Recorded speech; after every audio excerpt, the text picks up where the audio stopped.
I doubt it very much کہ یہ murder ہے.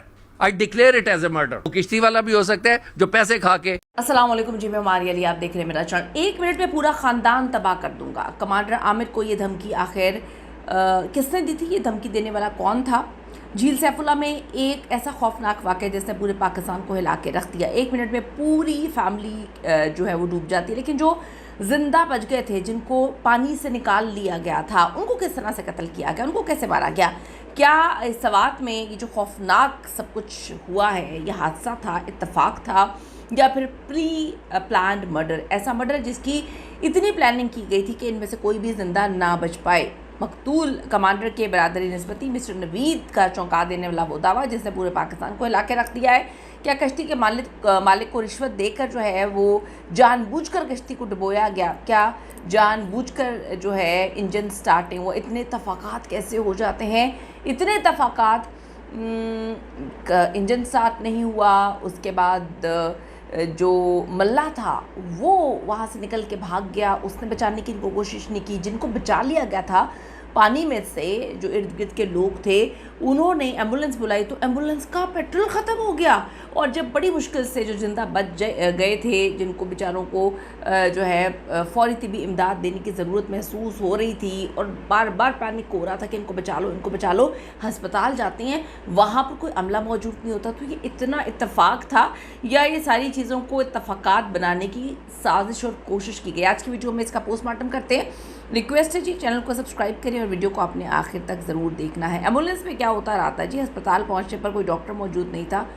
فرسٹ ایڈ نہ ملنے پر شدید سوالات بھی کھڑے ہوئے ہیں. جو حقائق سامنے آ رہے ہیں میری تو عقل کو تنگ کر رہے ہیں، اور جو دیکھنے والے ہیں وہ بھی بیوقوف نہیں ہیں، وہ بھی روٹی کو چوچی نہیں کہتے. اتنی بھی بیوقوف نہیں ہے پاکستان کی عوام جتنا بنانے کی لوگ کوشش کرتے ہیں. عقل کو تنگ کر رہے ہیں جی. مقتول ریٹائرڈ کمانڈر عامر کے برادری نسبتی مسٹر نوید نے اس پورے واقعے کو حادثہ ماننے سے تو اس وقت صاف انکار کیا ہے، اور اسے پری پلانٹ جو مرڈر قرار دیا گیا ہے. مکمل طور پہ پلانٹڈ تھا یہ سب کچھ، منصوبہ بندی کے تحت یہ قتل کیا گیا ہے. ان کا کہنا تھا کہ جب کشتی سے ریسکیو کیا گیا تو ایک بچہ، 2 خواتین جو ہیں وہ زندہ تھیں، تو پھر ایسا کیا ہوا کہ 7 کے 7 افراد جان کی بازی ہار گئے. نوید صاحب کے مطابق عین نازک وقت پر ریسکیو کی جو گاڑی ہے اس کا فیول ختم ہو جاتا ہے. یہ کوئی اتفاق نہیں ہے بلکہ ایک سوچی سمجھی سازش کا حصہ ہے تاکہ کسی کو بچایا نہ جا سکے. یہی نہیں بلکہ یہ شبہ بھی ظاہر کیا جا رہا ہے کہ کشتی کے مالک کو بھاری رشوت دے کر کشتی کو جان بوجھ کے ڈبویا گیا. یعنی کہ جو وہاں پر عینی شاہدین ہیں ان کے مطابق کشتی کو عموماً اسی طرح سٹارٹ کیا جاتا ہے کہ پانی میں بیچ میں لے کے جا کے پھر جو ہے اس کا انجن سٹارٹ کیا جاتا ہے، لیکن یہاں پہ تو انجن سٹارٹ ہی نہیں ہوا. اس ہولناک کہانی کا ڈراپ سین یہیں ختم نہیں ہوتا. کمانڈر عامر کے جو برادری نسبتی ہیں، انہوں نے مقتول کے اپنے ہی بھتیجے یعنی کہ کمانڈر کے بھائی کے بیٹے پر سنگین ترین الزامات عائد کیے ہیں.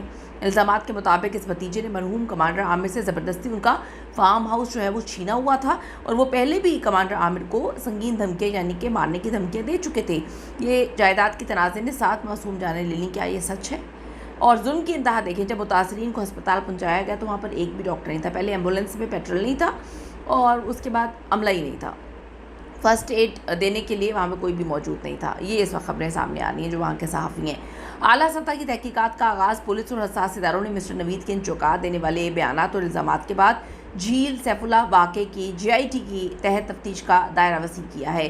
بھتیجے کی تلاش اور کشتی کے مالک سے دیکھیں کیا چیزیں ملتی ہیں، کیا ہوتا ہے کیا نہیں ہوتا، کس کس کو شامل تفتیش کیا جاتا ہے، فیول کس طرح سے ختم ہوا. ہسپتال انتظامیہ کے خلاف بھی ایکشن ہونا چاہیے. واقعے کے وقت ہسپتال سے غائب رہنے والی ڈاکٹرز جو عملہ تھا، پیرامیڈیکل سٹاف، ان کو معطل کر کے ان کے خلاف جو ہے غفلت پسندی کی انکوائری شروع کر دینی چاہیے. کیا یہ واقعی جائیداد کے تنازع میں لالچ میں سب کچھ کیا گیا؟ اتنا پری پلانڈ مرڈر. اس کہانی میں سب سے بڑا موڑ تب آیا جب کمانڈر عامر بندل صاحب کے خاندانی پس منظر کو دیکھا گیا، اور نوید چیمہ صاحب کے مطابق کمانڈر عامر کا اپنی فیملی میں جائیداد کا ایک تنازع چل رہا تھا. ان کے اپنے فارم ہاؤس پر قبضہ کیا ہوا تھا ان کے بھتیجے نے، اور وہ اس کو نشے کا اڈا اس نے بنایا ہوا تھا، جس کے خلاف کمانڈر عامر نے RPO کو باقاعدہ درخواست بھی دے رکھی تھی، اور انہیں مسلسل قتل کی دھمکیاں بھی مل رہی تھیں. کیا اس دشمنی کا بدلہ لینے کے لیے جھیل کے اس سفر کو ایک خونی جال میں تبدیل کیا گیا؟ برادری نسبتی جو نوید چیمہ صاحب، ان کا دعویٰ ہے جب کمانڈر عامر کی بیٹیاں اور ننھے نواسے کو ریسکیو کیا گیا تھا تو وہ زندہ تھے اور سانس لے رہے تھے. بچے کو CPR دینے کی فوٹیج بھی موجود ہے. اگر انہیں وقت پر طبی امداد مل جاتی تو خاندان کا چشم و چراغ جو ہے وہ تو بچ سکتا تھا. لیکن ظلم کی انتہا دیکھیں, لاشیں ایمبولینس کے جو زخمیوں کو لانے والی جو ریسکیو ڈبل 122 کی گاڑی تھی, راستے میں پیٹرول ختم ہو گیا. مطلب اتنے اتفاقات تو نہیں ہو سکتے نا. خود آپ سوچیں ہیں, آپ بھی چیزوں کو سمجھتے ہیں, ہم بھی چیزوں کو سمجھتے ہیں. اتنا تو ہم روٹی کو چوچی نہیں کہتے نا کہ نہ ڈاکٹر تھا. سب سے پہلے بڑا عجیب سا معاملہ ہے.